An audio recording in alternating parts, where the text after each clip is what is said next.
This spring, Iraqis, inspired by neighboring Arab countries, began protesting against their government in a square in Baghdad, one which shares its name with the better-known counterpart in Cairo, Tahrir. But Iraqi journalists trying to cover these protests were all but silenced by the government security forces. In today's Iraq, journalists who speak out are routinely imprisoned, beaten, or just simply killed.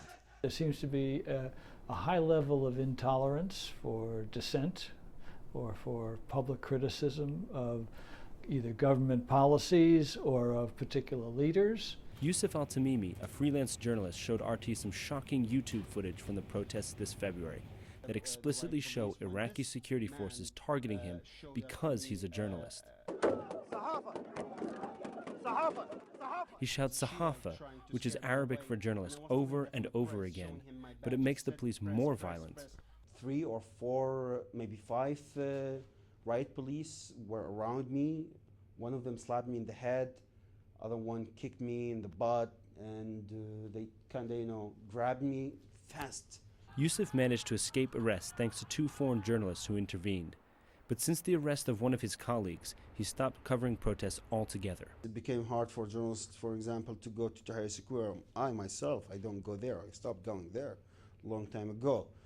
Not because I'm scared, but I'm worried to be arrested. I'm worried to be mistreated.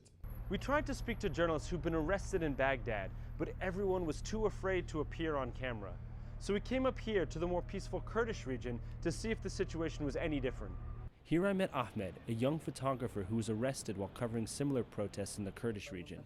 But after the interview, he called to tell me he was scared of reprisals from the government and asked to blur his face and change his name. After his arrest in April, Ahmed was imprisoned for 4 days and tortured. 6 men came to the room and started to shout at me and beat me with cables. Then they gave me electric shocks. They wanted me to admit that I hadn't been at the protests.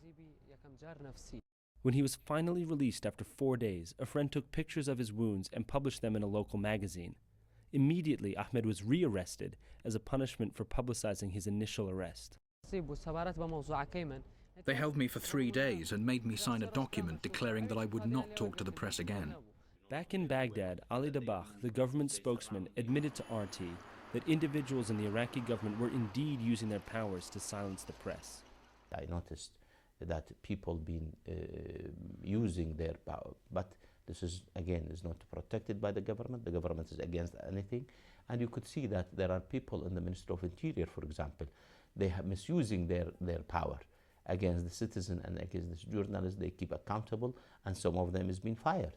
Almost 9 years after the invasion, U.S. troops are home. But what of the country they are leaving behind?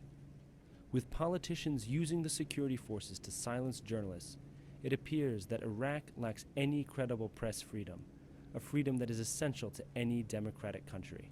Sebastian Meyer, RT, Iraq.